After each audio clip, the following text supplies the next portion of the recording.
ถือบรรยากาศยามแรงกว่านี้มีคนมาถ่ายรูปหลายเป็นสตรีทหนึ่งที่ทำความนิยมนะที่น้องสาวนี่งามเกือบความนิยมสบายดี นี่เลย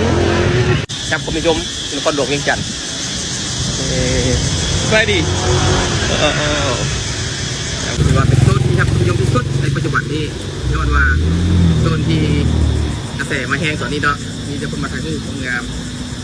สองภาคทางติดด้วยแต่ทุกคนมาถ่ายรูปความงามเลยงามมีแต่ผู้แสบผู้สาวผู้บ่าวมาถ่ายรูปในช่วงดอกคูณเป็นดอกสิริมงคลปีนึงมีข้างเดียวออกดอกก็คือช่วงปีใหม่ลาว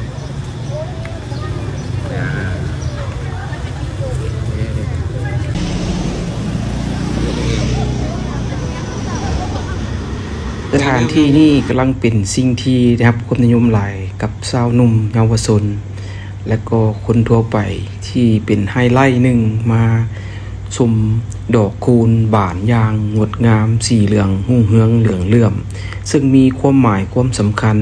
ปีหนึ่งมีครั้งเดียวที่จะออกให้เห็นและโดยเฉพาะออกในวันสำคัญก็คือวันปีใหม่ลาวอันนี้แม่นแสดงให้เห็นว่า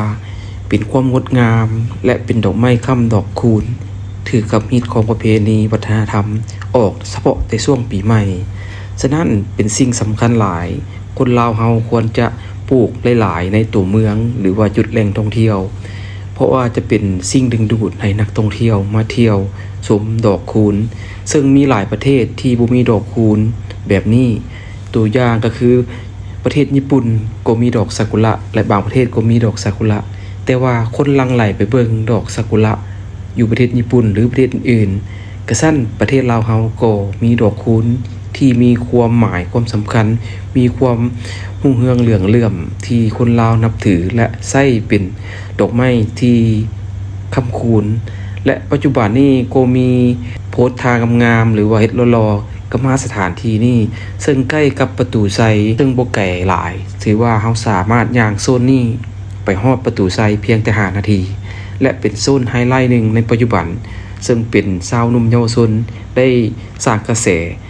ใส่ Facebook แล้วก็มีคนมาถ่ายรูปอย่างหลงหลายทุกๆมื้อตอนเช้าและตอนแลงจะมีคนมาถ่ายรูปอยู่ในจุดนี้